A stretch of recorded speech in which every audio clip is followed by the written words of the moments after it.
ಮೈಸೂರು ನಗರದ ಹೃದಯದಲ್ಲಿ ನಿಂತಿರುವ ಅದ್ಭುತ ಅರಮನೆ ಒಂದು ಕಾಲದಲ್ಲಿ ರಾಜರ ವೈಭವವನ್ನು ಮೆರೆಯುತ್ತಿದ್ದಿತು.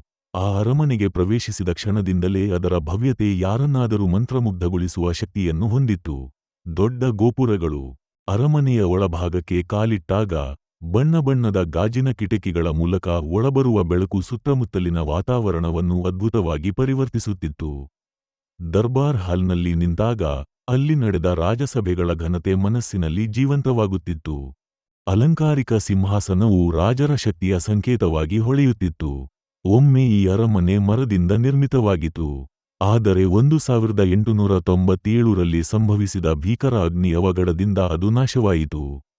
ಆದರೆ ಅದರ ವೈಭವ ಕೊನೆಗೊಳ್ಳಲಿಲ್ಲ. 1912ರಲ್ಲಿ ಹೊಸ ಅರಮನೆ ಪುನಃ ನಿರ್ಮಿಸಲಾಯಿತು. ಬ್ರಿಟಿಷ್ ವಾಸ್ತುಶಿಲ್ಪಿ ಹೆನ್ರಿ ಇರ್ವಿನ್ ಅವರ ವಿನ್ಯಾಸದಲ್ಲಿ ನಿರ್ಮಿಸಲಾದ ಈ ಕಟ್ಟಡ ಇಂಡೋ-ಸಾರಸೆನಿಕ್ ಶೈಲಿಯ ಅದ್ಭುತ ಉದಾಹರಣೆಯಾಗಿದೆ. ಕಾಲಕ್ರಮೇಣ ಈ ಅರಮನೆ ಕೇವಲ ರಾಜರ ನಿವಾಸವಾಗಿರದೆ ಸಂಸ್ಕೃತಿ ಮತ್ತು ಪರಂಪರೆಯ ಸಂಕೇತವಾಗಿ ರೂಪಾಂತರಗೊಂಡಿತು. ಅರಮನೆಯ ಪ್ರತಿಯೊಂದು ಗೋಡೆ, ಪ್ರತಿಯೊಂದು ಕಂಬವೂ ತನ್ನದೇ ಕಥೆಯನ್ನು ಹೇಳುತ್ತವೆ. ಇಲ್ಲಿ ನಡೆದ ಘಟನೆಗಳು, ರಾಜರ ಆಡಳಿತ, ಹಬ್ಬಗಳ ಸಂಭ್ರಮ, ಅವು ಇಂದಿಗೂ ಪ್ರತಿಧ್ವನಿಸುತ್ತಿರುವಂತೆ ಭಾಸವಾಗುತ್ತದೆ. ವಿಶೇಷವಾಗಿ ದಸರಾ ಹಬ್ಬದ ಸಮಯದಲ್ಲಿ ಸಾವಿರಾರು ದೀಪಗಳಿಂದ ಅರಮನೆ ಪ್ರಕಾಶಮಾನವಾಗುತ್ತದೆ. ಆ ಬೆಳಕಿನಲ್ಲಿ ಅದು ಸ್ವರ್ಗದಂತೆ ಕಾಣುತ್ತದೆ. ಸಂಗೀತ, ನೃತ್ಯ ಮತ್ತು ಜಂಬೂ ಸವಾರಿ ಈ ಸ್ಥಳಕ್ಕೆ ಜೀವ ತುಂಬುತ್ತವೆ.